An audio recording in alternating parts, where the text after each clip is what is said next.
Looks like we are live.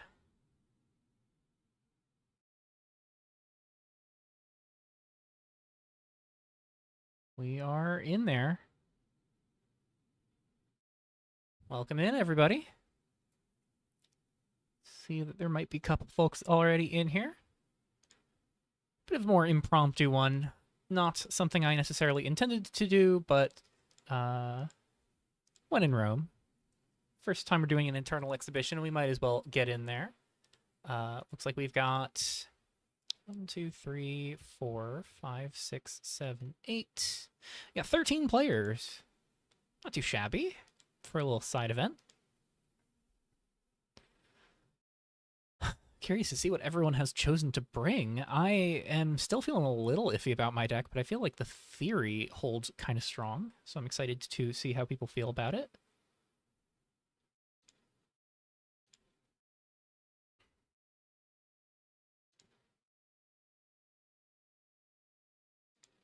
Just gonna give some time for folks to trickle in. Obviously, there's no rush or anything, because we still got 12 minutes.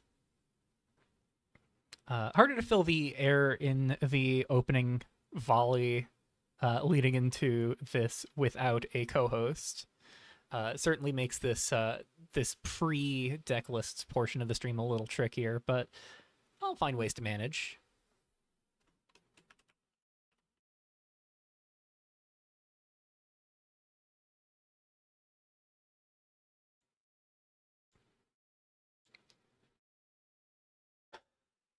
Very excited to see what people have chosen to bring.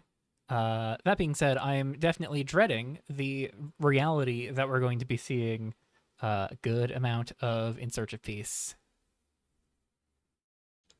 Let's just pivot over here, because, like, let's be real.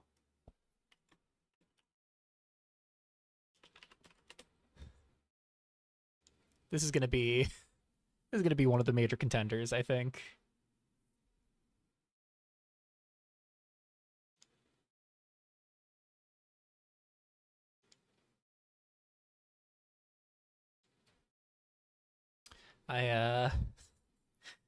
This card may or may not have factored into my decision for what to play this month. I tried to pick a deck that does not just absolutely cease to exist in the face of In Search of Peace.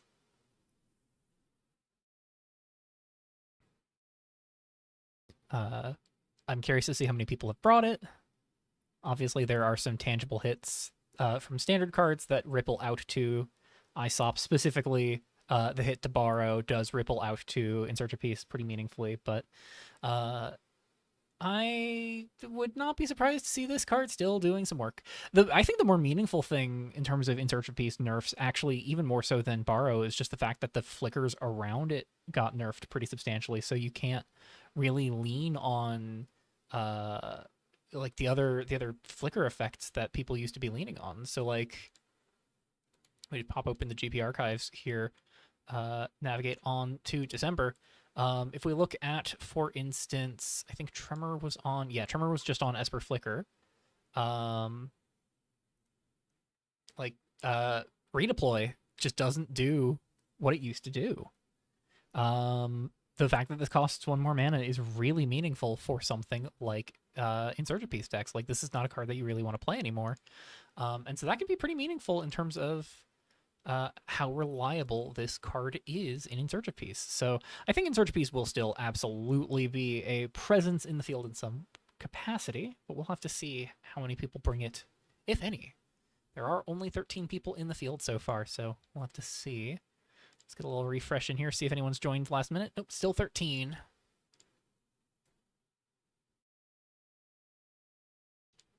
Alrighty.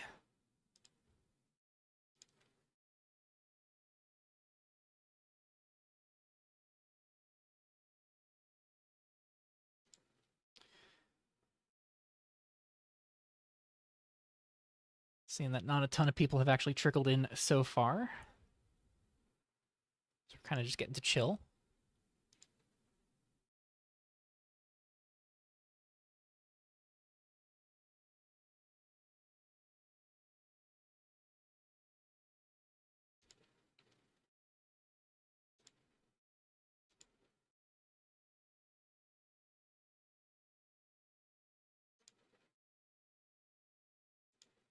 Just kind of hanging out. Apologies for the low energy here starting off. You're just keeping it kind of simple leading into this. Was not intending to necessarily do the stream, was not necessarily anticipating doing anything for content for exhibition. My plan was just going to be, to go into this and enjoy it as it is. See how much I enjoy playing Eternal with the Labman combo burned out of the field. But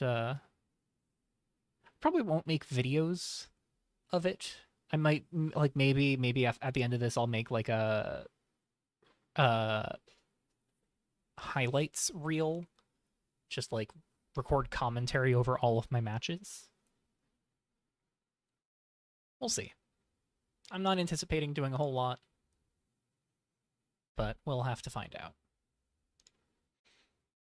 This is also catching me in the middle of doing field test adjustments for my set.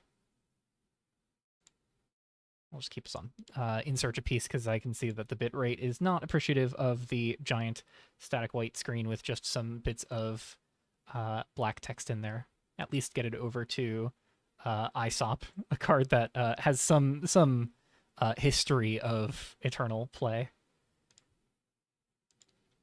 Oh, I see a couple people. How are folks doing? How are people feeling about Eternal exhibitions? We got 13 people so far. We might get a 14th, potentially. We'll have to see.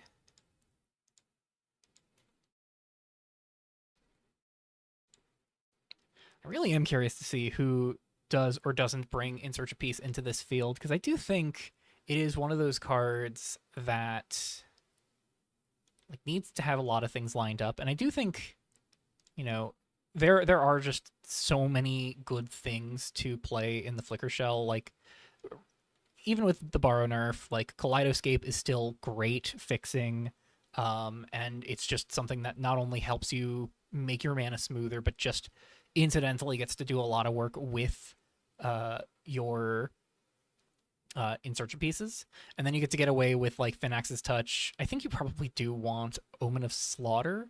Omen of Deception has always felt like maybe the most questionable include, looking back at last December, just because this is such an awkward thing with insert piece, but it was at least good with, like, Brief Stop Redeploy. And then Lucian's Trail, I imagine, is still worth playing at least a one of, because this card is so good. But yeah, I think the hits to Brief Stop, the hits to Redeploy, the hits to all of the flickers across the board, that is definitely going to have some ripple effect here. And certainly I don't think Solitaire brought much of intrigue for the ISOP shell, so I don't think Solitaire has had too much impact there. I don't know if Solitaire had any impact on my deck list, now that I say that out loud. Like, I think... I'm trying to remember what my specific deck list was. I could pull it up before we get into the decks for this tournament. Let's just hit the refresh here. Oh, we are at 14! We're at 14 players now. Awesome. Just pulling it up on Discord because I can just kind of remember off of card names. Yeah, I don't think there's really anything from Solitaire that found presence in my 75. This is a deck that could have entirely existed back in December and just wasn't on my radar. Huh. I do think Solitaire has some really sweet tools for Eternal play. I'll be real, I think Eltanon might be Eternal worthy. Aggressive curves just compress so much, and especially looking at, for instance, Piece Together aggro. Piece Together aggro just keeps its curve so low. The fact that this is my signature card is crazy. I swear to God, somebody else has played this in Eternal before. Like, didn't Beans play this in Eternal? I think it's just that signature cards are only standard oriented. And so as a result, this gets to be my signature card because I was the only one that played it in rotation. And even then, like, is that really true? Because I could have sworn I only started playing it because I saw All Who Wander playing it back at the start of, like, back in season 2. So, like, this Greenblade was my first GP, maybe? Nope. No, not Greenblade. I think it was Rogue's Palace was my first GP, perhaps? Yeah, here we are. Yeah, I played Piece Together in Scrapwork, uh, in just like red white scrap, the like artifact mana, steam powered steer top end like red white aggro mid rangey shell. With like trying to play fair perspicacity before people really cracked that card into its most unfair iterations. I guess, yeah, I guess All the Wonder was not on Piece Together, huh? Like I'm 90% certain it was played in a previous Eternal season, because yep, there it is. Piece Together in red white, Piece Together at the hands of Cool Beans to a semifinals finish at GP 4th Street, losing only to the two people who made it to the finals, losing to All Who Wander in round 4, who would go on to get second place, and losing to Philippe in the semifinals, who would go on to beat All Who Wander. The fact that the like Esper control deck was so real as well is just great. Like I am appreciative of the fact that Eternal Control is just such a real plan. Hey Toasty, welcome on in. Yeah, I'm so appreciative that Eternal Control is just such a real plan. In just the format in general, because it is one of those things where I always brace for Control to sort of weed itself out as more and more sets hit a pool and things just get more and more honed towards pure mana efficiency. But we have so many good, just 3s and 4s that it's so easy to justify getting away with, like, Bell Tower. And obviously, things have emerged since December 2024. Bell Hacker is going to be really big. Ooh. Finally playing Rev again, because this Eternal event allows me to play my favorite card again. Canopy Culling. Yeah! Oh god, Culling is going to be sweet. It is 10. I'm just keeping an eye on my little Discord at the bottom, just see if and when I get a ping for round 1. Yeah, I adore Canopy Culling. Such a sweet deck. And like the fact that there are multiple avenues to sort of pivot with Canopy Culling in Rev, in Eternal especially, is great. Like obviously there's the Karoo land build with Canopy Culling where you use Shifting Layer, and then you can also just play the Nebulas from Solitaire now to get a higher density of these Karoo lands. And then you can just jam Canopy Culling as a way to untap 2 of these at your end step, generate 4 additional mana, and then cast some giant haymaker at your end step with all that extra mana. Such as, of course, the classic. Why am I blanking on its name? Tyrant. Tyrant of Tributes. Where are you? Tyrant of Tributes. Here we are. Reload. Decks up. Thank you, thank you. Let's hit that reload. Let's go over to OBS and turn off Waiting on Decks. So we're in on round 1. Hey, Toasty, you and I are up against each other. What a coincidence. Thank you for the notif that decks are up. Let's dive into it. This comes as no surprise. PTM jammed classic mono black last time around and is doing so again this time. So classic black is a diabolical minion deck. Minion is just, I think, going to be a forever piece of Eternal Rev, at least until it causes so much trouble that it gets banned. But honestly, I think the format is settling into a general place where I don't imagine Diabolical Minion will ever push itself to the point of being truly egregious. It's always kind of slotting into my mind as actually more of a fair card in the Eternal field specifically, where in something like Pauper, obviously it was just so egregiously over the line in terms of how much it did compared to most of your other cards. In Eternal, Minion does have some real drawbacks. So it's kind of cool to see that Minion gets to be a key facet of a deck like this without being, so overwhelming. So in an odd streak for PTM, for folks who just know PTM for standard play, PTM's on 10 creatures. No more creatures, not a lot of burn. This is not in red, but obviously PTM, a fan of these mono black mid range decks, a fan of Smirk, Dark Hands Favored, gonna get some extra cards in the Evil Plan for if you somehow make it to 7 mana, but more importantly, just second spell each turn costs you 2 life to draw a card. She's just gonna dig you deeper and deeper into the deck, and then Thrazak the Heinous, such a sweet way to burn some life for a bit of explosive value. Because sometimes you want your 4 mana 5/5 to kill something and draw you 3 cards, and you don't mind paying 9 life to do that. And if we don't see a whole lot of aggro and burn in the field, certainly this is going to be a really smart meta call, because the more mid-rangey and control-y the field gets, the less you get punished for playing Thrazak and for playing Smirk. And certainly Diabolical Minion helps offset the life loss from both of those. For Planeswalkers, we only have 3 copies of Glauna Decadent Demon, who is always a very solid card. The life gain from Diabolical Minion helps keep you indulging more reliably, as does the card draw from Smirk, as does the one-shot burst of draw from Thrazak the turn that you play him. Tiny Miner, just wanted to say I recently found your channel and have been enjoying learning about custom cards formats. Welcome in, Tiny Miner. That's awesome to hear. This is not going to be some of the usual content. This is a special side event for Revolution called the Eternal Exhibition, where Revolution is a, curated, rotating standard-like format, rotating every 4 months. Eternal, as you might come to expect, is all of the cards that have ever been in Revolution collectively jammed into one modern/legacy-esque format. It's not going to be up to the power level of Legacy. I don't know if it would necessarily really hit the power level of Modern either, but it certainly feels sort of Pioneer adjacent in terms of power level, I think, where Revolution itself is trying to hit the standard power level. So you're probably not going to get to see... Maybe. I'll never say never, but you probably won't get to see videos of me playing my Eternal matches, but I'm at least covering the decks because this is just fun.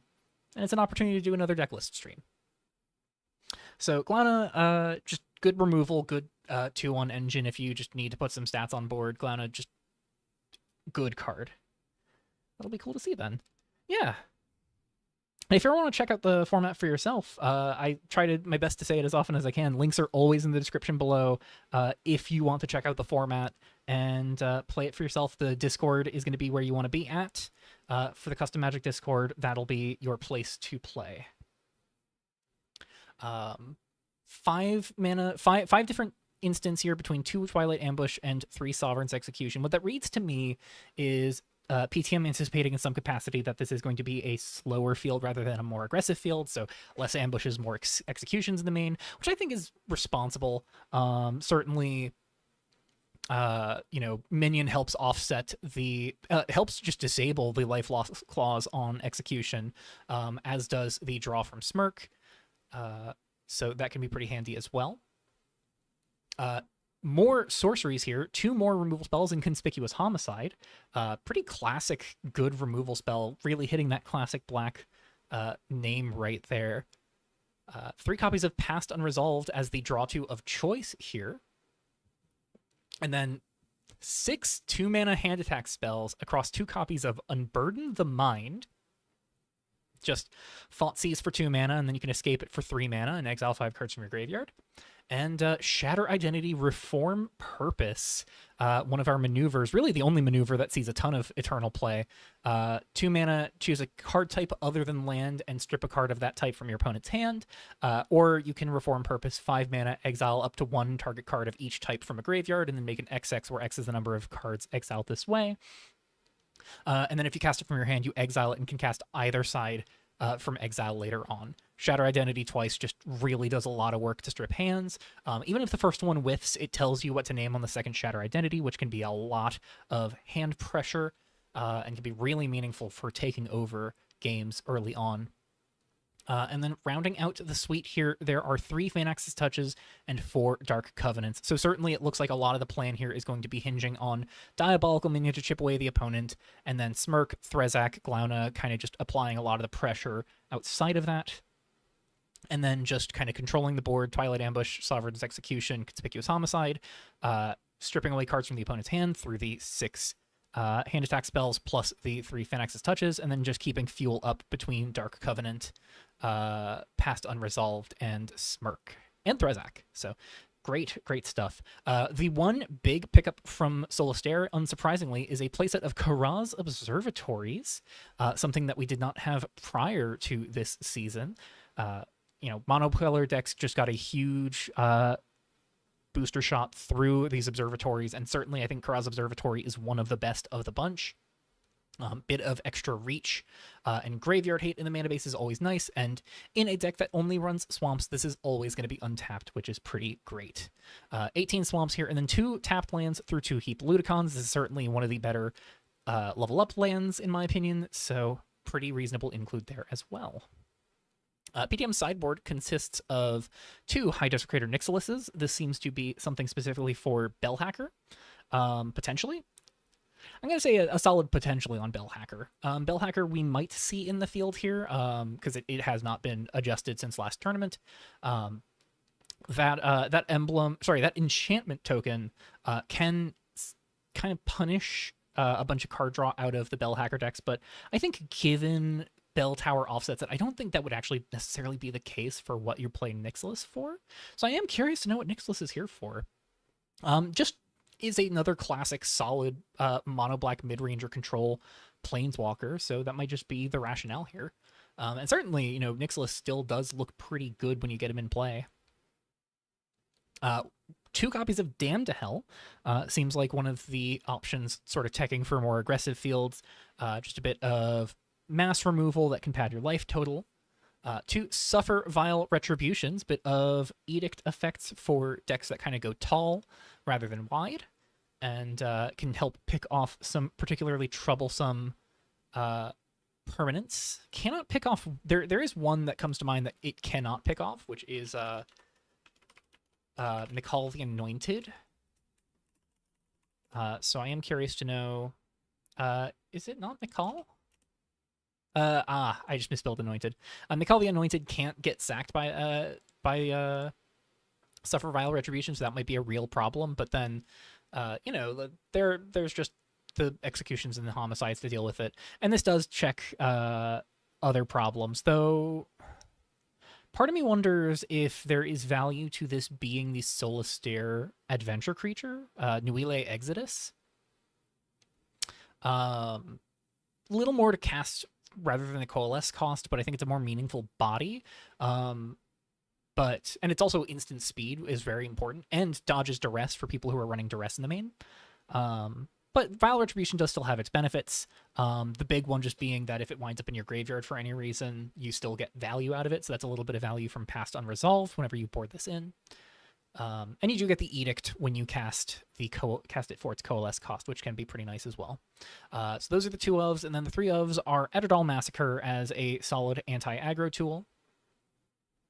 Memory Hostage as an anti-combo tool. This is going to be really useful against specifically something like Bellhacker. And also good against Bellhacker is Golden Bloom of the Silenced. And that is PTM's mono black deck. Moving on to Dr. Chipmunk here on Do You Feel Peaceful Yet? I was wondering if people are going to be playing In Search of Peace, and unsurprisingly, Chip has decided to jam it here. It looks like this is Esper Peace. So more creatures than we saw in the In Search of Peace decks last month, but that does not seem too surprising because a lot of the flicker spells did get nerfed, so there's more reason to play to the board rather than play just good enchantments and flicker them. So, 1 Melon Defense Attorney as the singular 1-drop here. Interesting. Playset of Contest Coordinator, so that can go find your Melon. We'll just kind of keep a tally of planes cards as well as activated abilities as we go through. 3 copies of Skyray Tender, definitely a good card to flicker here, but I do think there's a lot of good tools to punish go wide plans, so I'm curious to see if that winds up mattering. 3 copies of Exorcist of Errors, definitely one of the better things to just get in play turn 2. And with Skyray Tender, definitely some good pressure as well. And then 4 copies of Renowned Rough Rider to really go crazy with In Search of Peace, just flicker and constantly build a bigger and bigger board. 2 copies of Cassia the Carefree. Not the Planeswalker I was expecting here. I was really expecting Manira. Can be some serious long-term value. Wandering Her just gets you so much board pressure over time. The -2 can create some serious value bombs through getting to take 2 cards with Exorcist of Errors, getting to get 2 cards with Contest Coordinator, getting to pledge with Melon, and then immediately pledge again and get the Clique's effect is really nice. And then the counters and the tokens are also really handy. Playset of Event Horizon makes sense for a deck playing to the board like this. There's 2 copies of Phenax's Touch and 3 Maddening Maws as the 1-mana black enchantments here. Just good hand pressure. Maddening Maw also nice because something like Skyray Tender puts 3 power into play immediately. So you can go turn 1 Maddening Maw, turn 2 Skyray Tender off of a white-black land, and then immediately you can traverse your Maddening Maw and get the second discard. Chip back on Aesop shenanigans. Yeah, this is no surprise to me. I think Chip would have played it if she was able to play last December. So this makes total sense. 3 copies of Omen of Deception here. I think this is a little more suspect as the counterspell of choice now that we no longer have the cheap 2-mana type agnostic flickers. Now that like Redeploy can't flicker this for 2 mana, I am a lot more suspect of specifically something like Omen of Deception because I'm not sold on the idea that this is better than the other 2-mana counterspells as it is in that regard. It could still be doing a lot of good here. Omen of Deception does, it's a quench that sets up some later value. That is nothing to scoff at. But certainly Omen of Deception looked a little bit better in the builds back in December when you could redeploy this and get a bit more value. But it is still good for something like Event Horizon at least. Obviously, playset of In Search of Pieces, that comes as no surprise. I should play Rev more if you get to do curtain control things. Curtain control. I don't know if I know curtain control. Give me a moment. I'm going to look that up. I have a feeling I know what it is. Concealing curtains? Maybe? Does it have anything to do with concealing curtains? Curtain being MSCM's Aesop. Ah, I see. Gross to learn that MSCM also has an In Search of Peace, so I can't flee there to escape this damn thing. I see. That's awful. Anyways, I don't want to think about that. Glyph of Protection, very good card. Very good card Flicker. 1 mana cantrip glyph that creates a glyph token. Glyphs can be sacrificed for 1 mana to scry 1, and this lets you scry 1 with any glyph you have while also gaining 1 life. So this is a bit of nice value generation as well. Certainly a reasonable artifact here. 23 land mana base here through 8 non-basic islands here. Non-basic planes here for your contest coordinators to find. So all of the DOV on type planes is.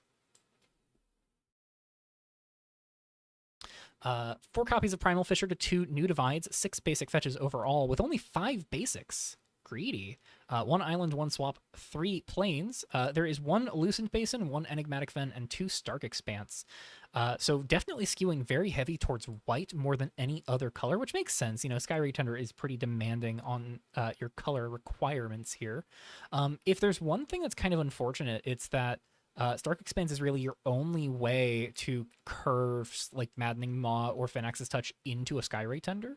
So I feel like black is your more valuable color early on. But I guess you do have 5 white 1-drops and 5 black 1-drops between the 5 1-mana hand attack spells and the 4 glyphs and 1 Melon for white. And then Tender, obviously, just really worth getting into play turn 2, so the Plains skew makes sense there. Cassia, Renowned Rough Rider, both very demanding of white mana as well. Blue really only mattering here through Aesop and Omen of Deception. So I'm not surprised that Stark Expanse is prioritized here over the other shocks. Sideboard here is 2 Vetoes to fight for the stack a little bit. That's another thing that Omen of Deception provides some good meaning for, is that it ups your approval reliably. 2 copies of Twilight Ambush for more aggressive matchups. Some mid-rangey creatures also get sniped by this, notably Exorcist of Errors. 4 copies of No Time to Waste, specifically for tilt equity against me, because this card plus In Search of Peace should be a war crime. 2 Crucible of the Burning Sun for graveyard hate. 3 Golden Bloom of the Silenced for just general shut off a thing hate. And then 2 Faces of the Faceless, I assume for Reanimator, but this is definitely an interesting include. I'm very curious to know what Faces is here for specifically. I guess it is sideboard tech that you can find off of Contest Coordinator, which is notable. Speaking of, Coordinator finds the glyphs, does find these enchantments. That's another synergy for Omen, is that you can get Omen off of a Concord. So that's 4 glyphs, 8 enchantments, 2 copies of Cassia, but otherwise, the only thing that Concord finds in the creature suite is Melon, so Concord really mostly getting lands in this deck, I think, and then sometimes getting an enchantment or artifact. But Concord digs 5 cards deep, so even the scarcer amounts of hits among the non-land base is still meaningful, and there are 11 lands for it to hit as well, so I imagine Concord's still going to get to put in some work in this deck. Moving on to Scribble on Red-Green Polymorph here. This is a deck that I know Scribble has been hyping up a lot. Built around, let's see here, built around Divine Repurposing. Not our first polymorph effect in the field by any measure, but this is going to be 4 mana for a sorcery that exiles a creature and then has its controller reveal cards from the top until they reveal a creature card, put that card onto battlefield, then shuffle. And then if it's your turn, you end the turn, and it flashes back for 6 mana. The primary function for repurposing is that it is not something you want to get with the intent of polymorphing specifically Tyrant of Tributes into play. So because Tyrant doesn't work with Divine Repurposing, you do have to get a little funkier, but Alwanor the Humbled Star gets to play a double duty role here, because Alwanor is a pretty reasonable thing to polymorph into. 10/10 with Trample and Reach does end games pretty quickly, and it's also just a 2 mana dork on its adventure spell, making a 1/3 elf that taps for green. So you can play Path of Providence from your hand on turn 2 for green, and then if you have an untapped red source going into turn 3, you can play Divine Repurposing on turn 3 for 4 mana, and polymorph that elf token into an Alwanor the Humbled Star. You don't get the 10/10 Spirit token because you don't cast Alwanor, but no enter trigger here means that it doesn't hurt to just instantly end the turn, and a 10/10 with Trample is going to close things out pretty quickly if left unchecked. Definitely suffers in the face of the black removal available in the field, but these are the prices you have to pay, I think. That plan is backed up by 3 copies of Anheme Star Sower. This is going to be a nice ramp planeswalker. It makes you some chart tokens so you can go dig for additional lands, gets loyalty counters as you have landfall triggers go off, and the -3 lets you play additional lands in the turn and make 1/1s whenever land enters for the turn. So that can be another way to generate your token fodder for your polymorph. Instants are split between 2 Peaceful Journey as another way to generate tokens here. Bit of graveyard hate. You make a 1/1 Shaman and exile card from a graveyard, and you can invoke it for 3 mana as a sorcery to get a 1/1 totem that repeats the cast effect of Peaceful Journey whenever it attacks. So it can be really good to back up the plan for repurposing as well. More consistency there. Light Vein Arrow, nice bit of scry as well as just a solid burn spell. Costs red-green specifically in this deck. Playset of Terminal Impact, just good in ramp decks in general. Clean burn, shuts off, ignores any blue deck ever. Playset of Primal Genesis, so really leaning in on these invoke spells and just token generation spells to kind of make Divine Repurposing more reliable. And then these are just also not embarrassing spells to lean on. Primal Genesis' Totem is a very real win con if you kind of just are able to grind out the game. It's going to be a little tricky for this deck to grind out the game since Arrow and Terminal Impact are really all it can do to fight for the board beyond the tokens, but the tokens can do some work. Sorry, I spoke too soon. Abominable Avalanche is in a playset also going to be pretty good at fighting for the board. They're I think ending the turn does skip the beginning of the end step, so I'm not 100% certain if Avalanche gets to make the token at your end step if you spend 5 mana on your repurposing turn. But certainly, Avalanche just is good on its own. Outside of that, solid bit of burn, and then if it ends up in your graveyard for whatever reason, this is just a supremely powerful free 3/3 with trample as you just spend 5 mana in a turn. And then 8 enchantments across playsets of Shigani Manor Burns, just clearly good value over time, and Crumbling Tower for some additional card draw. A little awkward if this flips into Almanor, but not the worst case in the world because you can still cast the adventure spell off of Crumbling Tower that way. And this can be some reach over the top if you just end up with a bunch of cards tucked under it, with Anhime able to do so more reliably as well. 24 lands here, 8 forests and 1 mountain for the basic split here, 4 Primal Fissure as the only basic fetches, a Singleton Meandering Path, playsets of Temple of Origins as the fast land of choice alongside Primal Fissure, and then Urban Jungle as the shocks, and then 2 Steadfast Gatekeepers is also pretty interesting here. Spell charges for 3, so if you spend 3 mana in your turn, this animates as a creature, and then if it is a creature, it taps for 2 colorless instead of 1, and is a 2/4 with Vigilance as long as it's a creature. Gatekeeper's a pretty sweet include here as well. I really like the inclusion of Ruins in this deck specifically as a way to provide creatures in the mana base for Divine Repurposing, though I'm not sure if this is the best thing to play with repurposing. It might just be good for, just generating more mana for these spells, so you can do like double spells more often. This lets you like cast Abominable Avalanche plus another spell in a turn. Not even really, because like you've got to animate this second main, so you need to have something that casts off of 2 colorless. So turn 4 Avalanche token's a little tricky. I don't know. Certainly still, in theory, a solid card. Sideboard here is, we'll talk about everything besides the creature first. 2 more Peaceful Journey for graveyard matchups. 2 copies of Braze for, just good mid-range removal. 3 Crimson Finale as the anti-aggro card of choice. Playset of Climb to the Peak as some additional value generation for grindier matchups. And then a playset of Maturos Tyrannos as the backup polymorph target. If you're up against a burn-heavy deck, Maturos Tyrannos' non-combat damage prevention absolutely locks out burn decks, locks out red from being able to remove this in pretty much any capacity. And the Path of Ruin adventure is pretty meaningful for shutting off some of these greedier In Search of Peace decks as well. This can just force a sacrifice on Aesop plus another enchantment, and can really set those decks back. So yeah, that's Scribble's red-green polymorph deck. Very sweet indeed. I'm excited to see how this one fares. Cat and Trees only playing this deck so they can play with Harmony of Nature. That does not surprise me. Harmony with Nature, pretty classically strong card.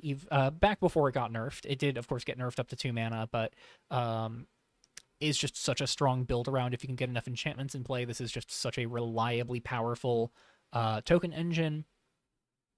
5 enchantments in play, getting to make 2 1/1s at your end step is just going to run over the game really quickly. And Cat, of course, known for liking their token decks.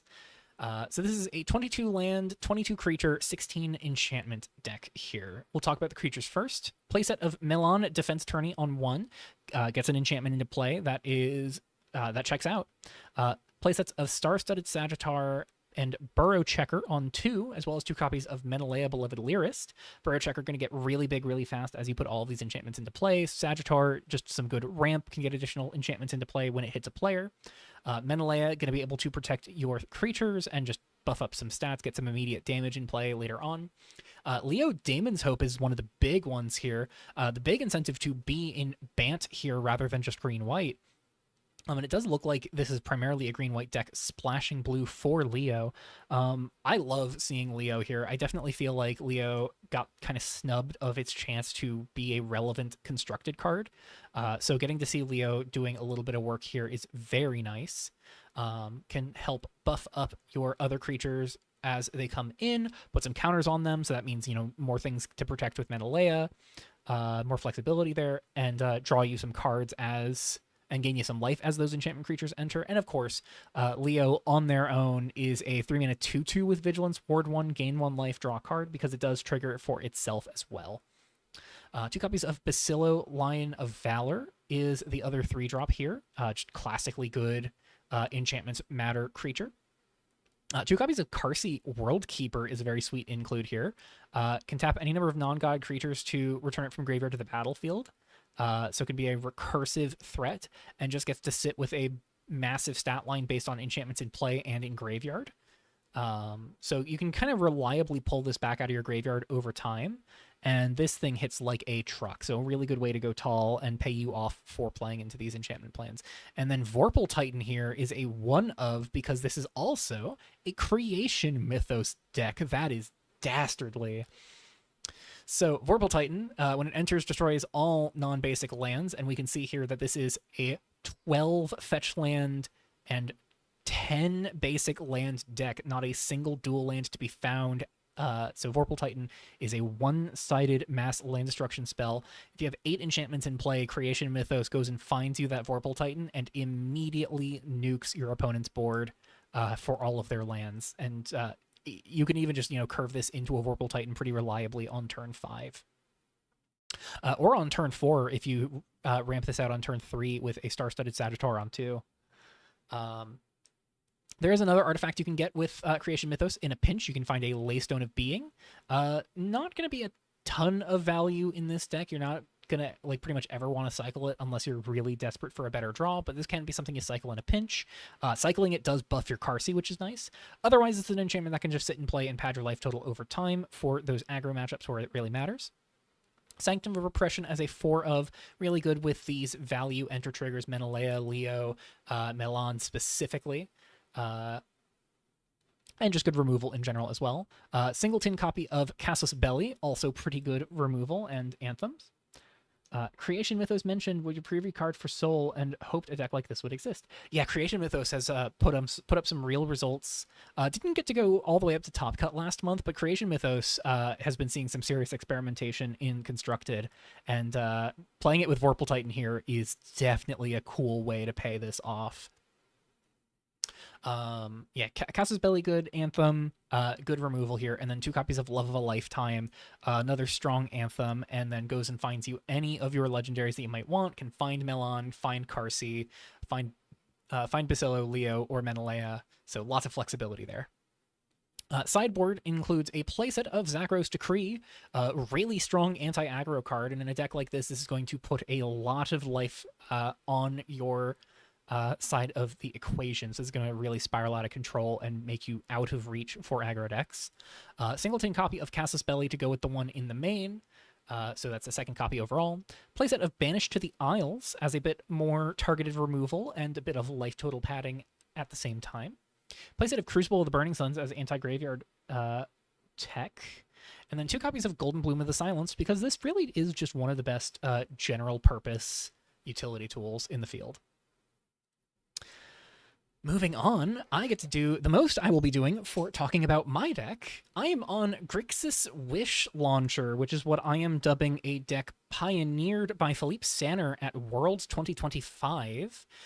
This is a deck built around Lightspeed Launcher and Get Your Wish, with Get Your Wish able to find a non-creature non-land card that does not share a name with it, and then cast something where its mana value is equal to or less than the number of colors among permanents on your board.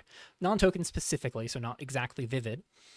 But alongside something like Lightspeed Launcher, you get to amp it up with a single copy of Get Your Wish, going to find something and then cast something. You can just start turning Lightspeed Launcher into a very real repeat draw engine. So this is sort of a toolbox mid-range deck.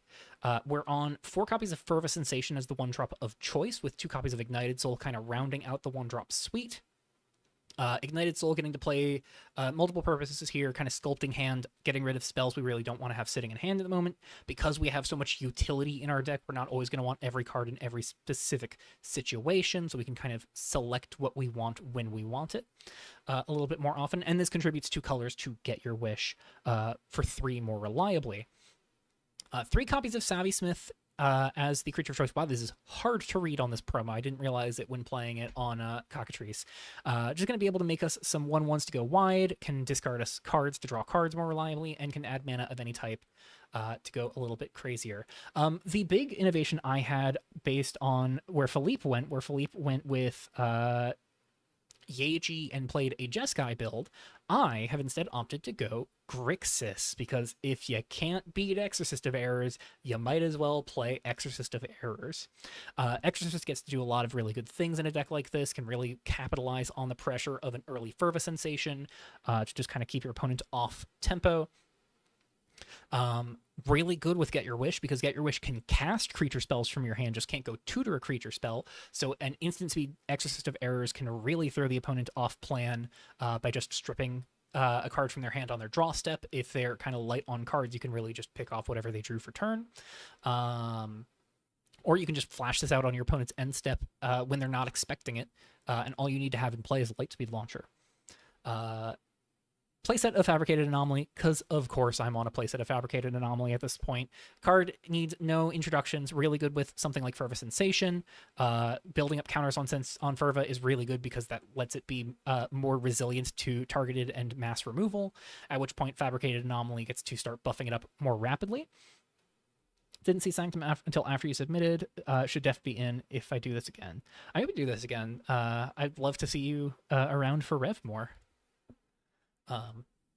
Yeah, Anomaly gets to scale up Fervor Sensation more quickly, scales up Ignited Soul reliably, scales up the Savvy Smith construct tokens pretty quickly, can just really benefit a lot. And the puzzle box does a ton of work because we are on a bunch of 1s and 2s for Get Your Wish, and one of the biggest ones that we're on is Feast of Whispered Knives, just a singleton copy across the 75, but when we can get it, this is going to be a really solid plan to just kind of overrun the opponent with value. Chip away at their life total scry, make some 2/1 so we could just keep going wide, start picking off opposing creatures, just get to be multi-purpose for a lot of different things. And then we have a lot of incidental ways to enable it between things like Savvy Smith, Ignited Soul, Fabricated Anomaly, Lightspeed Launcher, and cantrips to keep Feast online and indulging turn after turn. As for our non-creature spells, obviously we've got the Lightspeed Launcher is the core of the deck, makes it harder to block us, allows us to just start draw a ton of cards. And then beyond that, we have a playset of Eavesdrops as our key cantrip of choice. Surveil and draw a card, just a reliably good instant here, backed up by 3 Industrializes to round out the cantrip suite. Industrialize, a little bit worse than Eavesdrop because it's not pure card advantage, but the flashback here does a lot to help justify Industrialize because it can be more ways to amp it up in a pinch. This cantrip core alongside Fervor Sensation is the primary reason we are slightly skewed heavier towards blue than any other color, with a secondary skew towards red because of some of our early plays being playable off of red. Savvy Smith, Ignited Soul, Fabricated Anomaly, Get Your Wish, Lightspeed Launcher, a lot of things demanding red here, so wanted to be able to cast those. 1 copy of Forced Ejection and 2 Sovereign's Execution as the removal spells of choice. Forced Ejection, able to check any non-land permanent, and we can draw a card if we cast this off of Get Your Wish, or if we just cast another instant or sorcery in the turn otherwise. And then 2 Sovereign's Execution as just general use value. We've got a good amount of shock lands to kind of reduce the amount of life we might lose from this. We've got a couple pain lands as well, so hopefully we don't take 3 off of this too often. For the sorceries, outside of Industrialize, we're on 2 copies of Raven's Ire as our main deck hand attack of choice. The more I was looking at the field, the more I was feeling that creature was just one of the most important types to hit, so rather than leaning on duress, I chose to opt in for Raven's Ire instead, because sorcery is just a solid incidental secondary type to hit. A lot of relevant sorceries in the field, so hopefully that gets to do some good work. And then 1 copy of Trauma Spike, because I like this more than the, just replace the cards in my opponent's hand when I take something from their hand with one of these like strip effects. I'd much rather discard my own cards than give my opponent resources back when I take cards from their hand. And this lets me, like, I can kind of recoup the lost card advantage through Lightspeed Launcher pretty reliably, so this isn't as painful to get, and this can be a huge blowout, especially if my opponent gets hit on a draw step trauma spike through a Get Your Wish X's 3. I can draw step trauma spike them if they drew the card I choose to name. That can be really devastating for the opponent. So that is going to be the main there. Mana base is split pretty wide here. We've got 2 islands, 2 mountains, 1 swamp. I'm on 2 dormant lands, both of the blue ones, Dormant Bay and Dormant Cavern. I'm on 1 of each fast lands, Dubious Path, Decadent Hall, and Impressive Skyline, as well as 2 Primal Fissure for the fast lands as well. 2 New Divides, coupling with 8 other shocks through 3 Misty Peak, 3 Enigmatic Fen, and 2... why is it not showing Enigmatic Fen? There we go. And 2 Sanguine Palace. For my sideboard, I am keeping things very diversified. 2 copies of Twilight Ambush for lower to the ground aggro decks. Just individual spot removal, just very relevant.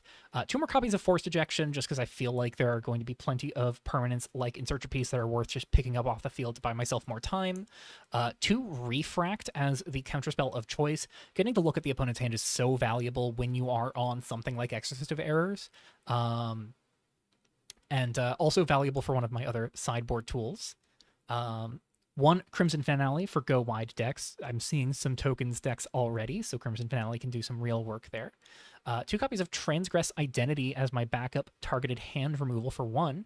So in place of Raven's Ire, I can board in Transgress Identity very good into open deck list field. I just felt like Raven's Ire was a little better in the blind, because it's more consistent than Transgress Identity. But in a pinch, Identity also has the alt value of letting me draw a card, so good with Feast of Whispered Knives in that regard.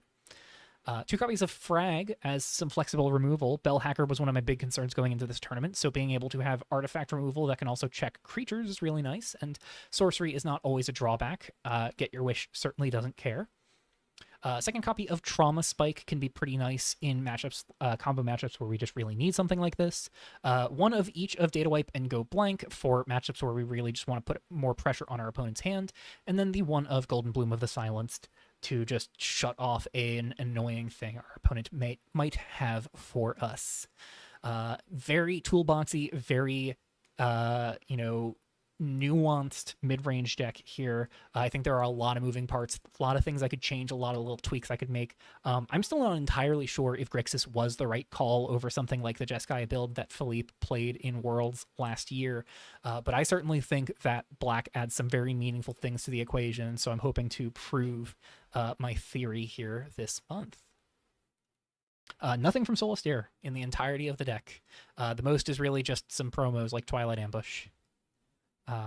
Unfortunately, but I do have some ideas for Solitaire related decks for Eternal. This was just the most pressing thing on my mind, and certainly one of the things that I thought had the best shot into Bell Hacker, which so far we have not seen. Up next, we've got Crush Castle on Honest Marshall here. This is going to be another green-white go wide deck leaning on Honesty.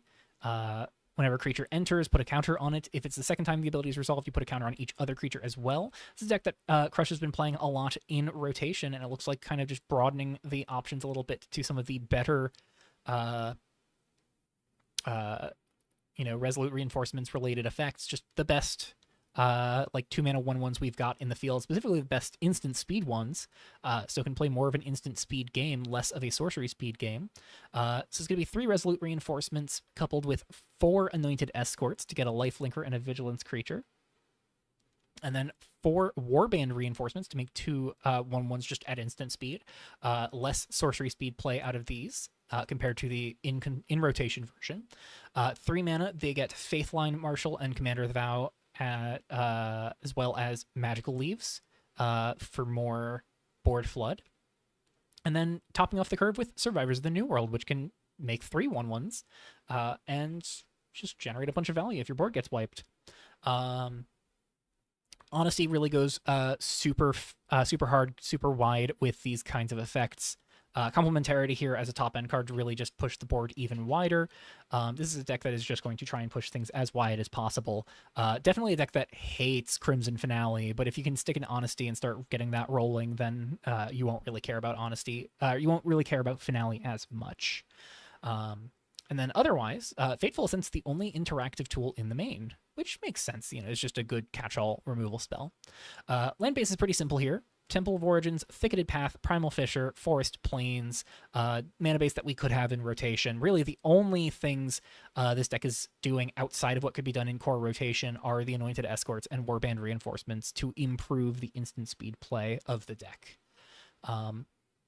Which is nice because instant speed play also means you can get multiple Honesty triggers for counters across your whole board in a turn cycle, which is pretty solid.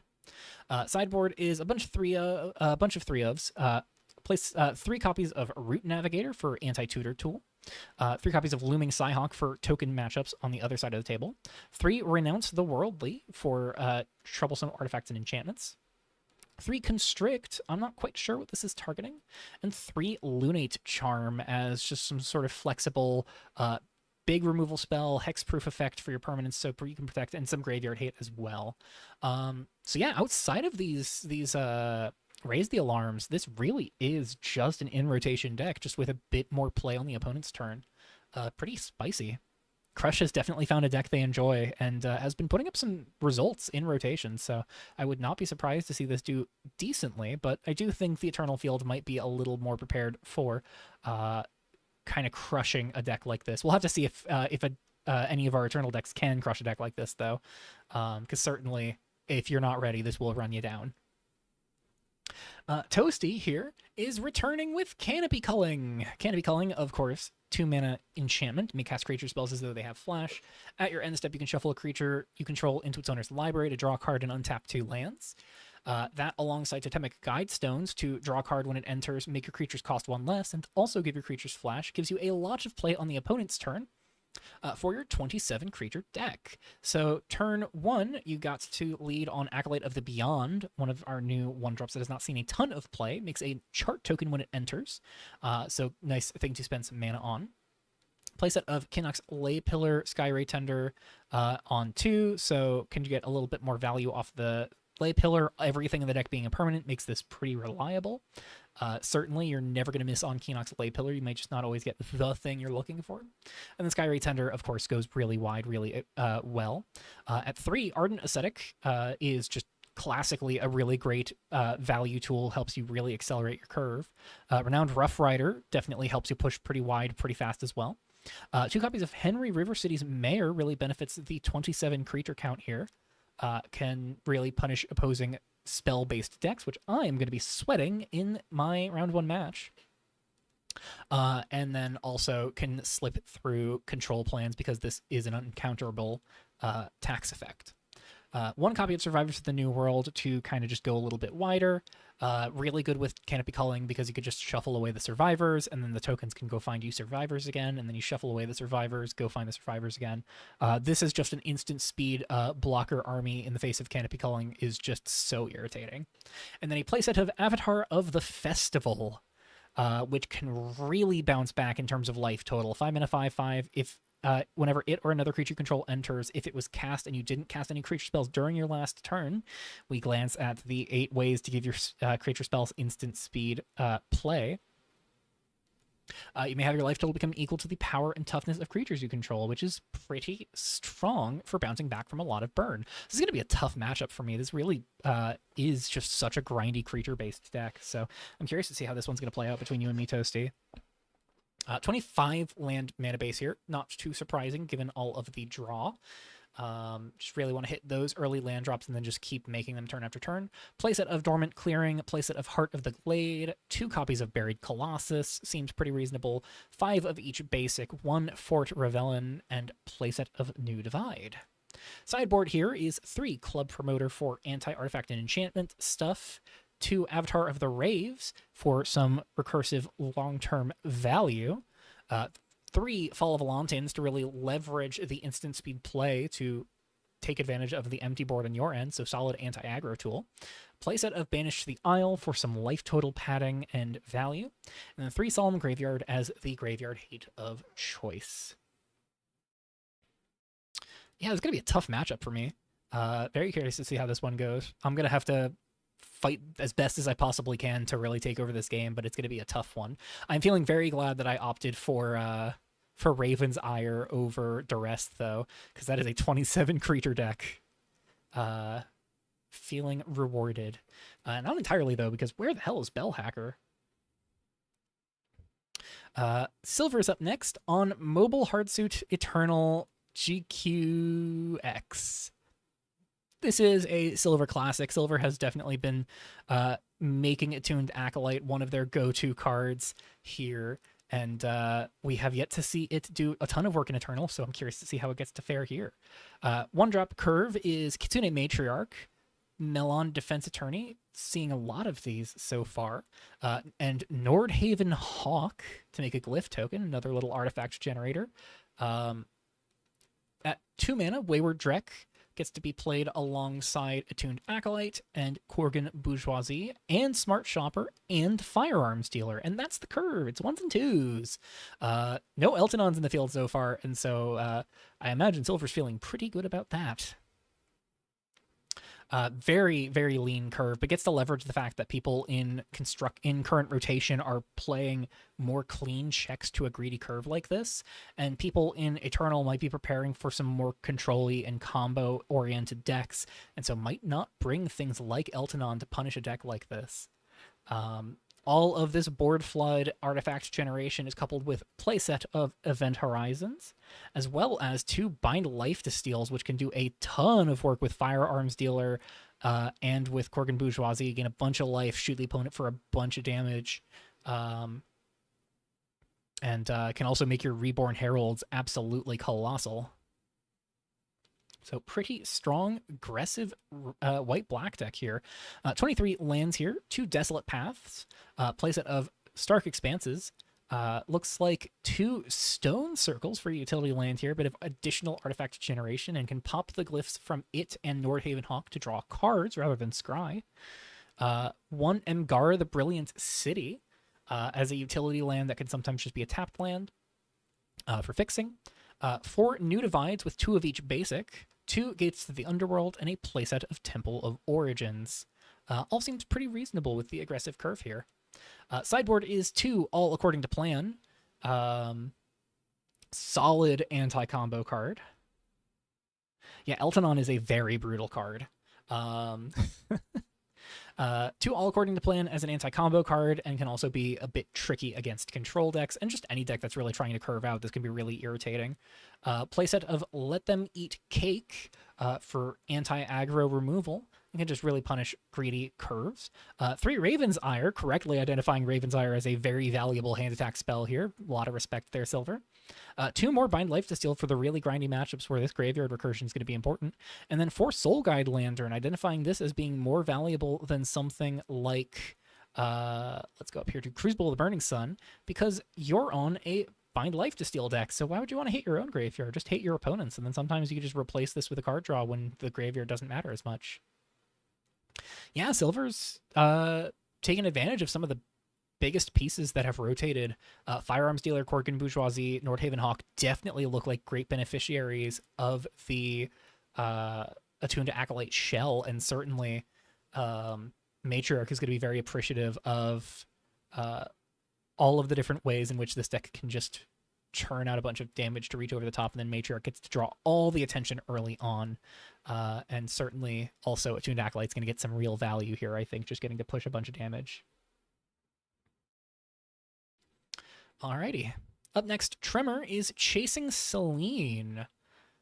Interesting. Let's see if we can identify why that is the deck name here. This is a Lunar Vigil deck. Interesting. Playset of Lunar Vigils here. This is, oh, I see Battle Physicist. What? What is happening here? Oh, this is a Get Your Wish deck. Playset of Marked Passages. Oh my goodness. Marked Passage causing trouble 2 months in a row. You can Marked Passage with Lunar Vigil. Oh my goodness, Tremor. Well done on identifying this. Lunar Vigil is a 3-minute enchantment. When it enters, you draw a card, then scry 2. If you would draw one or more cards, you may instead put a night counter on Lunar Vigil and draw that many -1. Lunar Vigil can be sacrificed to have target player draw a card and add red for each night counter on it. If you replace your draw for the turn and then cast Marked Passage, you can pay 0 life, draw a card, replace that draw with Lunar Vigil, and then repeat the process, paying 0 life over and over and over again for Marked Passage to put infinite night counters on Lunar Vigil and then sacrifice Lunar Vigil, targeting your opponent, drawing out their entire deck. That is nasty. Nasty work, Tremor. Well done on putting that combo together. I am terrified of that. That plan is backed up by a Get Your Wish package. So obviously Get Your Wish really good with Marked Passage and Lunar Vigil. Can do this all at instant speed if one piece is in play, and if you have a Lunar Vigil in play, you can Get Your Wish for Marked Passage. This contributes 2 colors of permanence, so Marked Passage will be castable off of your Get Your Wish. That is terrifying. Get Your Wish, of course, also very flexible. Can go find Twilight Ambushes for early removal, Veto for stack interaction, Lunar Awe as some good permanent, good flexible burn spell. Can take off a bunch of different things and also get some value off of shutting off activated and triggered abilities from things that might be troublesome. 1 Terminal Impact and 1 Truth Flame Absolution here. Absolution, a very spicy card here as well. One of those cases where I think Rev has a history of wheels that do not give the opponent a say in whether or not they have to wheel, and so this can absolutely just make a gigantic token. So if you're just playing a fair Lunar Vigil plan, Truth Flame Absolution could just spike a ton of stats into play with haste and just murder the opponent outright. And then enchantments, 1 Grasp of Oblivion as a solid little bit of removal that enables Get Your Wish. 2 copies of Loop, as some card selection value generation over time, and this is a 2-colored permanent for Get Your Wish. 3 Omen of Deceptions and 1 Omen of Slaughter, and then 1 Advance of Fire and Faith as a bit more removal. Can pick off a 2-drop and an X2 and an X1 at the same time. Passage did get changed after last time. It used to be that you lost life and then drew a card.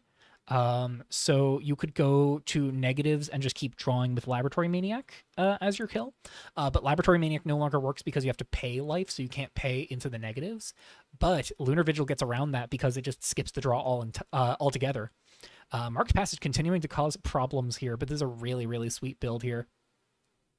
Land base is 25 lands. We're on playset of Decadent Hall, playset of Dubious Paths. Looks like 2 Impressive Skylines, so 10 fast lands here. I see no basic lands whatsoever. Oh my goodness. No basics whatsoever. Very greedy plan from Tremor here. So yeah, 10 fast lands here. 1 Abandoned Excavation, 1 Desolate Sound Vein, 1 Glassy Sound Vein, and 2 Rattling Sound Veins. You still lose the life, so it's not a true infinite. Here's the thing. If you have Lunar Vigil skip your draw for turn by putting a night counter on it to draw that many cards -1, when you cast Marked Passage, you've drawn 0 cards in the turn, so you lose 0 life. You can also do it on the opponent's turn for no life payment with Battle Physicist, yeah. I skipped over the creatures because there is the 1 Battle Physicist here to give your spells flash for a single blue mana. 2 Nima the Survivor, draw a card, you lose twice X life or X the number of creatures you control. This in a low creature count deck is pretty good. You need to have Lunar Vigil survive a turn. That is certainly true, but I think with the Omen of Deceptions and the vetoes, it's not impossible to have Lunar Vigil and Enchantment survive a turn. And certainly I think one of the things that definitely helps Lunar Vigil as well is that the sacrifice clause here makes it very unappealing to remove because you can just kind of bank it. And also, this is kind of with 25 lands, you can just make land drops, control the opponent, get to 6 mana, or like get to the point where you can get your wish, put Lunar Vigil into play at the end step, and then untap, draw a turn, and then you have Lunar Vigil through your opponent's turn. Yeah, Lunar Vigil combo with Marked Passage is going to be pretty crazy. So moving back to the lands. Oh, and 3 Exorcist of Errors, obviously very good card. Moving back to the lands, 2 Nascent Light Vein to leverage, this being a 3-color deck. 3 Misty Peak. Alongside... Is that the only shock? It looks like that's the only shock here. All right, yeah, 3 Misty Peak is the only shock lands to go with 2 of each Dormant Altar, Dormant Cavern. And then Kythar the Frozen Peak as I think the last land here. Bit of utility, bit of fixing. How does it win after comboing? Oh, actually really simple. Make your opponent draw their deck with Lunar Vigil, because its target player draws a card and adds a red for each night counter on it. So you Marked Passage, draw 0 cards 5,000 times, put 5,000 counters on Lunar Vigil, let it resolve, and then have your opponent draw 5,000 cards and add 5,000 red mana. They'll die before they can spend that mana. So yeah, that's how you win. You don't need to play Terminal Impact. You can just kill them with making them draw their deck. I think the big mana outlet, if you do not have the lined up kill with Lunar Vigil, is to just draw a bunch of cards, Truth Flame, Absolution, put a gigantic hasty creature. Yeah, Vigil being target player is really relevant here. It's kind of crazy. For the sideboard, that's a playset of Stag of the Broken Crown to make their instants and sorceries uncounterable for a blue and a black. A whole bunch of one-ofs. 1 Quicken to slip through that Marked Passage at instant speed, though it will draw you a card so you can't dig too deep there. I like the idea of abusing the mechanic of looking for your lost Pokemon. Yeah. 1 Quicken can't go too far with the Marked Passage, but could be used with that Terminal Impact or with Truth Flame Absolution.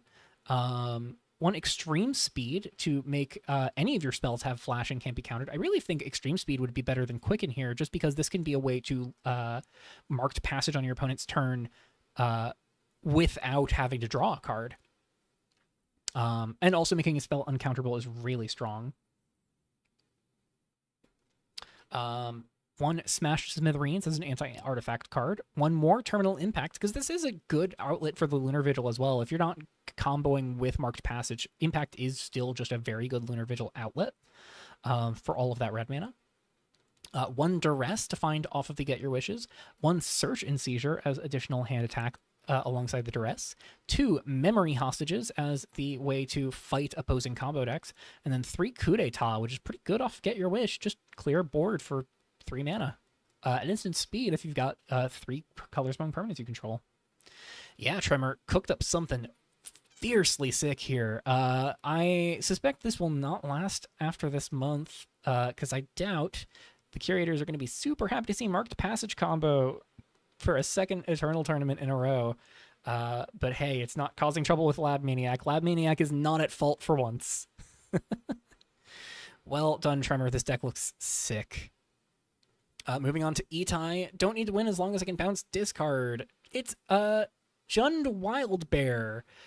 This is a Dawnglade Wildbear Scattering Swine Jund deck. Wildbear, the more iconic classic build of this. 2 mana 4/3 with Trample.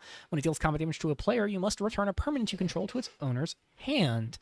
Scattering Swine, meanwhile, has a combat damage trigger where you may return a permanent to its owner's hand, and has the opponent lose 3 life unless they discard a card that shares a type with that permanent.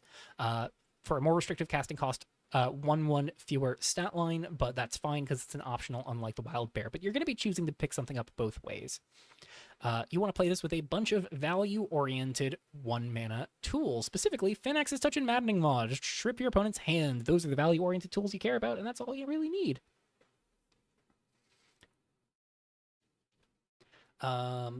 Just hit the opponent's hand, make them run out of cards. That plan is backed up by 3 Exorcist of Errors for more hand attack, 3 Nihilongers, which can really punish the opponent through all of your all of your 1-mana hand attack spells and is more enabling for Ferocious Flame. 3 Speaker of Ashes, just the classic good top end for the Jund Wildbear deck, I think, at this point.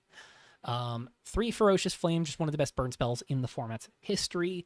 Very good off of your Wild Bears, Nilemongers, and Speaker of Ashes. So 10 creatures able to enable Ferocious Flame reliably. 3 Extraction missions, able to get back any of these 2s or 3s rather. Getting to spend 3 mana to get 2 Wild Bears or 2 Scattering Swines or 2 Nilemongers is just a ton of pressure out of nowhere.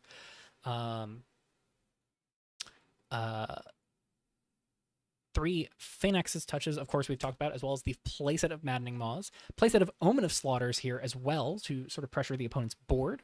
As well as 3 Advance of the Umbral Bargain for more hand attack, specifically hand rip. And then if you can defeat this with any of your 4-power creatures or your Ferocious Flame, this just is a rack. Punishes the opponent for having 1 or fewer cards in hand, makes them lose 2 life, so can start killing them over the top.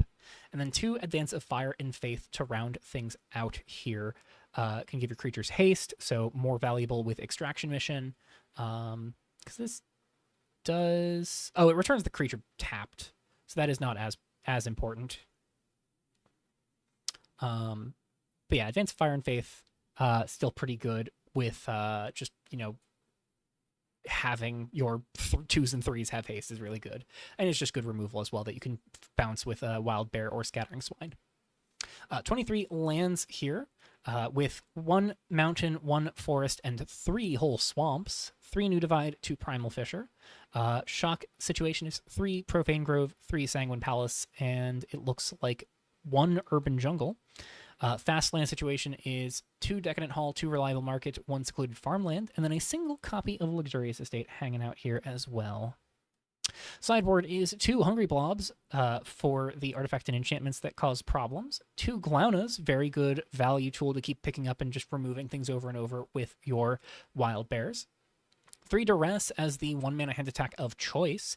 2 Memory Hostage, because of course you're in black, you're going to want the anti-combo tool here.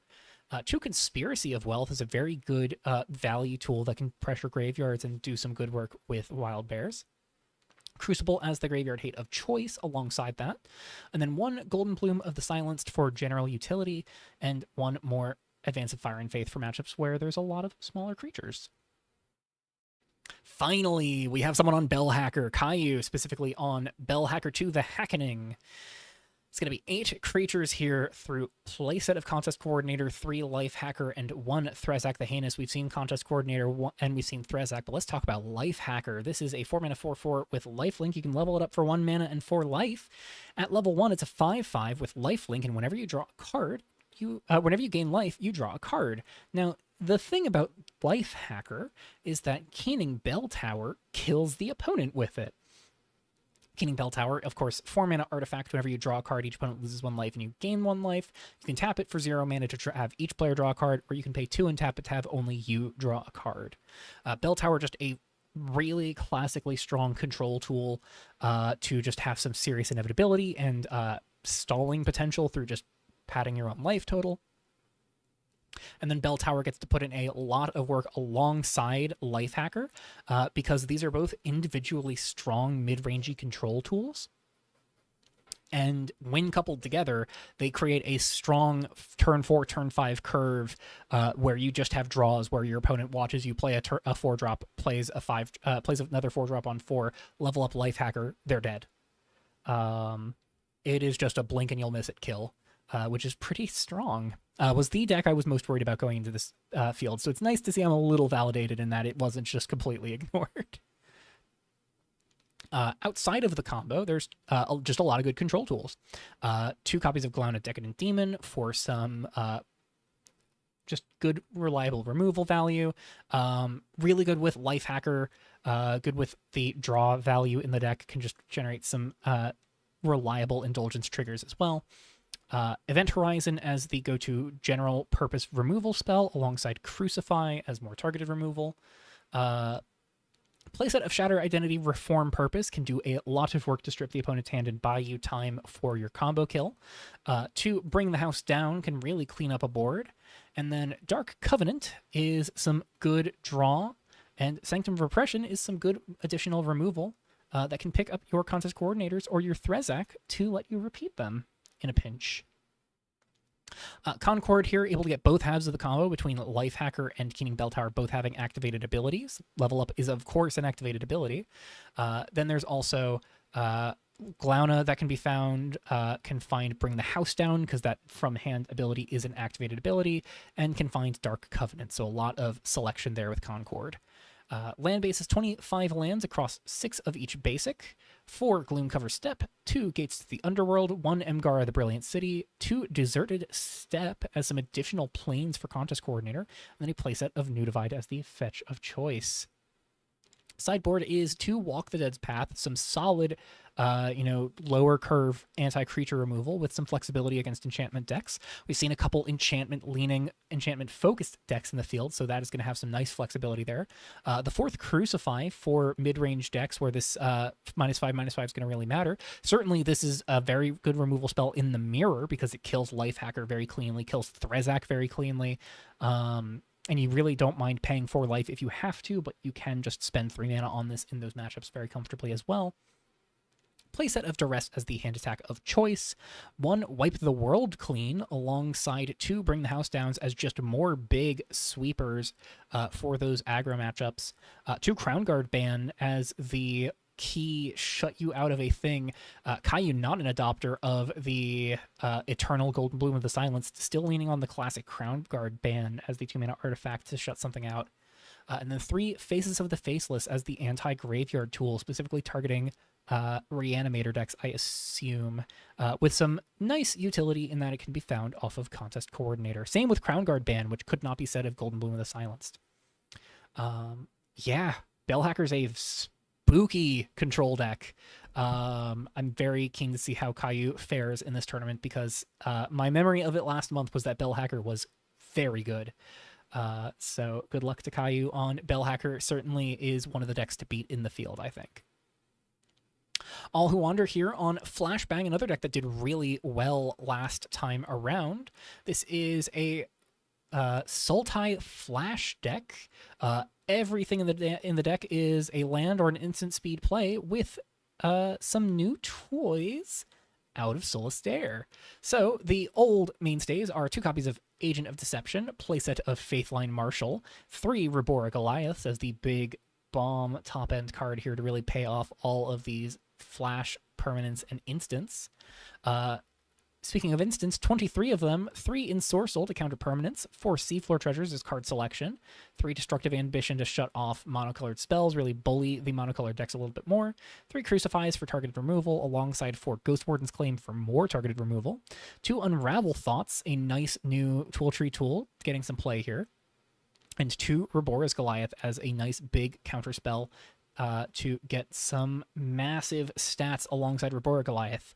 And then the new pickups from Solitaire include 3 Interstellar Sage. In this deck, this is Snapcaster Plus. This lets you cast literally any non-land card from your graveyard when it enters, can cast any of your creatures or any of your instants pretty reliably. There's 2 Vista Painters, which I'm certainly surprised by, but this is going to be a 2-mana 3/3 with 2 -1/-1 counters on it. If you've cast no spells on your turn, at your end step, you get to remove a counter from it and create a chart token. This could, in theory, be a 3/3 over a couple turns, but you got to flash it on the opponent's turn, play nothing on your turn 3, and on your turn 4 to end your turn with a 3/3 in play, which is not the most impressive stat line in my eyes, but certainly I'll be curious to see how it plays in practice. And then 2 Nether Invocation, one of the big early adoptions into more flash-oriented and control plans in rotation. Just a great flexible card draw / value removal tool to pad your life total, just, cantrip as you're removing something, or just draw 2 in a pinch. Land base here is split across 7 basics, 3 islands, 2 forests, 2 swamps. We see 3 New Divides, 3 New Divides, 2 Primal Fissures, so 5 basic fetches, 2 Deep Life Cavern to come in untapped if you have a forest, which gets to benefit that there are 2 of each Duelists of Varroa dual land here. So any of these forests, the Fungal Mires and the Lush Oases, help Deep Life Cavern come into play untapped more often. And one Nascent Light Vein here for some more 3-color fixing. Can be any of your colors that you might need it to be. And then one of each of Amethyrin Waste and Onglade Haven of Ages. Good turn 1 tapped lands are never a bad thing, and these are going to make Deep Life Cavern come into play untapped. And then later on, these are both great utility tools. On Lake gets to just kind of draw lands off the top if the top card of your library is a land, and then Amethyrin Jungle can mill you for 3, gain 3 life, which can be very relevant to fill your graveyard for, enabling seafloor treasures, or just, rushing out Rebora Goliaths that might not be discounted by enough, or fueling your Interstellar Sage if there's a specific spell you're digging for that you haven't seen yet. Sideboard is predictably going to be mostly instant speed plays. 3 more, there's a bunch of 3 ofs. Nightmare Feaster. If a spell or ability an opponent controls would cause that player to draw a card, they exile the top card of their library instead. At the end of turn, they may play that card. Until the end of turn, they may play that card, and after the current turn is ended, you get to play that card instead. It's a 3-mana 2/3 with flash. Feels like it's aimed for people doing marked passage shenanigans, but land with flash when, good lord, I would hate that so much. Goliath does not need it. Goliath does not need a soul land for it specifically. The card is already playable. Nightmare Feaster seems particularly aimed at the card draw decks. This is going to be really annoying for me to fight through, actually, because this punishes the value engine of Lightspeed Launcher so well. Good lord. 3 Omen Mares for just good flexible permanent removal and counterspell value off of a creature.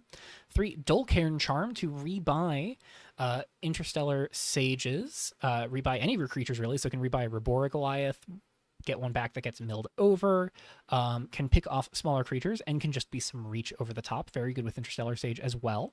And then some non-instance, non-flash spells here. 3 Crucible the Burning Sun is the graveyard hate of choice. And 3 Hugo's Handiwork as the board wipe of choice. Handiwork, very, very strong. I made the critical mistake last time around of assuming that this was mana value X and not X or less. I don't know how I made that mistake, but it's not one I am keen to repeat. Yeah, deck that put in a lot of work last time around. I believe made it to the finals last time, if memory serves. So yeah, definitely a strong deck. Or no, did it? I'm pretty sure it did.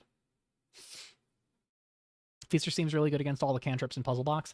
Yeah, Feaster is really good against cantrip-leaning decks, so that is going to be some really good punish there.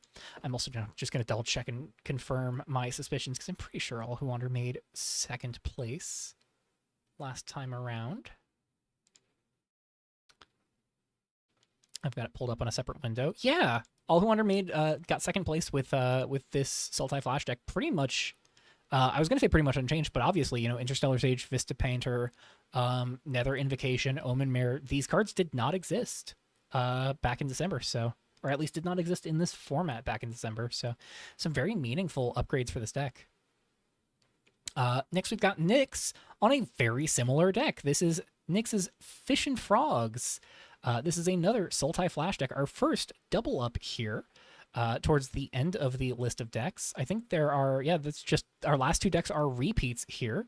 So the only 2 decks getting copied here are Sultai Flash and White-Black Bellhacker. On the Sultai Flash end of things, this is going to be 3 Agent of Deception, 3 Frog of Eternal Gloom, 2 Cutthroat Kaluka as a solid scaling threat, 2 Gulping Mech Maw as another scaling threat, and 4 Rebora Goliath, leaning a lot harder on these scaling threats rather than these just utility things like Interstellar Sage. So kind of trying to lean more on just putting pedal to the metal, and really just kind of rush the opponent down. Frog of Eternal Gloom really good at clearing the way as well. Instant Suite is the playset of Seafloor Treasures, playset of Refract as the 2-mana counterspell of choice, alongside a playset of Cursory Glance. So that's 2 different counterspells at 2, and then Rebora's Appetite at 4, alongside the Agent of Deceptions. And then Event Horizon and Crucify as the removal spells of choice. So this is really sorry, no, this is not a Sultai flash deck. This is an Esper flash deck because they're specifically a blue-black flash deck splashing white for Event Horizon because they're a more board-oriented strategy. So sorry, my mistake, not Sultai flash. This is Esper flash. That is very meaningful. Land base here is 23 lands, 7 basics again, 3 islands, 2 swamps, and 2 plains instead of forests this time, obviously. Playset of New Divide, no Primal Fissures that I can see. 2 Luxurious Estate is pretty greedy. 2 Enigmatic Fen, Lucid Basin, and Stark Expanse for more shocks. 1 of each of the Duelists of Ro check lands, and then 1 Mgara the Brilliant City as a utility land here. Sideboard is the 2 Nightmare Feasters, of course. 2 Looming Psyhawks, something that does not get offered to all Who Wanders build. 3 Twilight Ambush for more aggressive strategies and just, leaner creature decks. 3 Forbidden Treasure, very heads up call given all of the instants and sorceries here. This is really well positioned into Tremor's deck, for instance. Can just snipe the Marked Passage or snipe the Get Your Wish. Also pretty good against me because it can snipe Get Your Wish and just strip all of them away. 2 Scandalous Revelation as the board wipe of choice here is very spicy include. And then 2 Crucible of Burning Sun for Graveyard Hate and 1 Golden Bloom of the Silenced because, of course. Very, very cool build, Nyx. People are playing Anomaly here. I missed that one. I'm playing Anomaly. I'm the only one playing Anomaly. I'm playing Anomaly because I'm on a singleton copy of Feast of Whispered Knives, and I have some things that put stats on the board early on. So I like Anomaly because I put things in my graveyard through casting a bunch of spells and then drawing new cards off of Lightspeed Launcher. Launcher wants me to be putting 3 creatures in play to go sideways more reliably, so, Anomaly is pretty good at rewarding me for doing that. But I'm certainly sweating at my prospects now that I'm looking at the field. And finally, Lee is also bell hacking, a slightly different build compared to the one we saw out of Caillou. A lot of one-ofs here and two-ofs, but certainly otherwise a very similar build to what Bell Hacker was doing. Oh, this is an Aegis Pocket Watch Bell Hacker deck. That's also really clever. So, of course, Bell Tower, full playset of Life Hacker, very good. Contest Coordinator can find either. Can also find 2 copies of Aegis Pocket Watch to tee up some recurring value. Can pick up your Chromatic Shards to let you just replay them and draw cards in a pinch. Can pick up your Dark Covenants to do the same. Feast of Whispered Knives, really good with Dark Covenant to just be a lot of good value. Really good with Chromatic Shard as well. Really good with Keening Bell Tower as well. And then Concord can find any of these artifacts, can find the Dark Covenants, and then, of course, finds the Life Hackers reliably as well. Otherwise, there's 1 Justiciar Overseer. I'm curious to know why the one of. That's also true of the one of Threzak, the one of Glauna, 1 Field Test, 1 Let Them Eat Cake, and 1 Bring the House Down. Not all of these can be found off of Contest Coordinator. But all certainly are solid cards in their own right. 2 copies of Eltanon here did make it into the Eternal Field just by a hair. And certainly there are some decks where Eltanon looks like it'll have some real game. So Path of Stillness, not just going to be wreaking havoc in rotation. Playset of Event Horizons seems like a no-brainer. 2 Shatter Identity Reform Purpose, not as potent as a playset, but certainly still good, and that rounds out the non-land spells here. The lands themselves, there's 4 Stark Expanse, 2 Mgara the Brilliant City, 2 Gates to the Underworld, 4 Gloomcover Steppe, and then 6 Plains, 4 Swamp, no basic fetches. Sideboard here is 2 more Justiciar Overseers, 1 Threzak the Heinous, 1 more Field Test, 2 more Let Them Eat Cake, 1 more Shatter Identity Reform Purpose, 2 more Bring the House Down. So a lot of just rounding out like 1s and 2s from the main. 1 more Aegis Pocket Watch as well. So really the only unique things in the sideboard that aren't also in the main are 1 Golden Bloom of the Silenced and a playset of Crucible of the Burning Suns. I'll be honest, seeing all the 1s and 2s had me thinking that this might be... Oh, man. I know exactly what I'm thinking of. I had me thinking that this might be a Thin the Veil deck because Thin the Veil seems, in theory, like it could be a really good way to improve the reliability of Bell Hacker. Goes and finds either of your combo pieces very consistently and can just fire off either one for its, base casting cost pretty consistently as well. And you really don't care if your opponent graveyard hates because this can just be a tutor in a pinch as well. But yeah, even without it, these ones will come up decently often just through the card draw available in the deck. Chromatic Shard, Dark Covenant, Pocket Watch, Bell Tower, going to dig you pretty deep. So who needs multiple copies of these spells? And that's going to round out our Eternal Exhibition field. 14 players in this field, so 7 matches in round 1. As I understand it, this is going to be a 4-round Swiss with no top cut.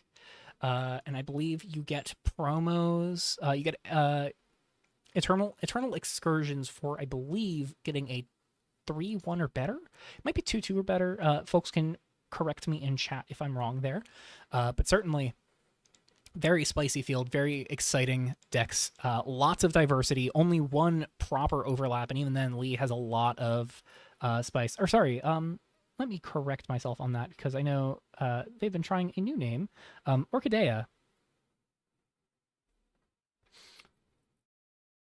I'm going to have to check with them to make sure I'm pronouncing that correctly, because I know I've done some mispronunciations before. Yeah, Orchidea on a unique build as well. So really, truly, the most overlap we have, there are still solid variations between the more toolboxy build of Bell Hacker that Orchidea is on versus the more streamlined one that Caillou's on, as well as obviously Nyx playing, choosing to just completely drop green and go for more aggressive flash threats in place of the grindier plan that All Who Wander's on. So taking a look at the round 1 field before we call it here. This is going to be Tremor versus Dr. Chipmunk. Tremor on this brutal Lunar Vigil combo deck. Versus Chip on In Search of Peace. I think Chip's going to struggle a bit here. Omen of Deception's really all that she has to really fight the stack in game 1, but certainly can kind of try and spiral the board out of control over what Tremor can do. Twilight Ambush can Lunar Awe can certainly try and push some things off the board, but can only do so much. Hey there, welcome in. I know who you are. I may not recognize the older screen name, but I certainly recognize who you are. Welcome in, Aura. Funny to see faces that I know who aren't from the custom Magic community. Welcome in. Yeah, I think this one goes to Tremor if I'm just guessing blind. Like, I think this combo is just such a left turn that nobody was expecting and can just really catch people off guard. So I don't know how well Chip can pilot around it. But certainly, if anyone's going to take a good stab at it, Chip is definitely going to make an honest effort and has the hand pressure between Maddening Awe and Phoenix's Touch to not just let Tremor build up value for nothing. Between Scribble and All Who Wander, Red-Green Polymorph definitely looks like a very explosive deck, but I do worry that it's going to be hard to line up consistently in the face of a deck that just plays the game on your turn. Certainly, I think one of the most devastating things that could happen is that you pull the trigger on a Divine Repurposing, go to spin Almanor into play, and then in response to your repurposing, your opponent doesn't remove the creature. They want you to Divine Repurposing, but they just say, like, okay, well, in response, I'll play all of my flash threats, and then I'll Ghost Warden's Claim your Almanor on my turn to clear the way for my attacks. Or worse, Unravel Thoughts bounce the Almanor to your hand. That's pretty brutal, too. So yeah, I think this one just looks really skewed towards All Who Wander here. Between Nyx and PTM, Esper Flash definitely has some solid game against Mono Black, but, Mono Black is a classic for a reason, and certainly PTM knows his way around a Diabolical Minion deck, so I think this one's going to be tight. I'm really curious to see how this match plays out. Itai versus Caillou is going to be interesting. I think Wild Bear is pretty good, but I don't think this deck gets a ton of ways to specifically try and cut the legs out of Bellhacker. So I feel like Bellhacker, if they can just kind of survive the first volley or two, is they just get to stabilize so hard. And Threzak especially is such a big board swing. Just, pick off a Wild Bear or a Scattering Swine. Pick off really any of these creatures while also developing a 5/5. You don't even need to draw the 3 cards. That alone can really just swing a matchup in your favor. Certainly a matchup where the Bring the Houses Down are going to be really powerful, where the Wipe the World Clean and the extra brings in the sideboard can be really really impactful as well. Seems like a very good matchup for Caillou. I have no idea what to do with my matchup versus Toasty here. This looks like one where I am going to really have to fight for the board where I can and try and slip some damage over the top where I can as well, because this is going to be a tricky one. I will say I thought for a little bit about trying to squeeze in 1 or 2 copies of Unravel Thoughts for the flexibility off of Get Your Wish. And I'm certainly wishing I had it now, so that way I could tap down the opponent's board and just kind of push damage. But Canopy Calling, Totemic Guidestones are going to be really important here. And I'm just going to have to hope, I don't know, maybe I can bounce the one of these that's in play at the opponent's end step, so that way they don't get to flash things out. Or that way they have to flash out on their end step rather than on my turn. Or just hope that Canopy Calling and Totemic Guidestones don't show up. We'll have to see. I can't imagine that will happen, though. Crush versus Lee. Crush, obviously, putting up good results with this deck in main rotation, and I think the instant speed play here from the Eternal cards definitely gives them a bit more gas as well. But, I mean, it's Bellhacker.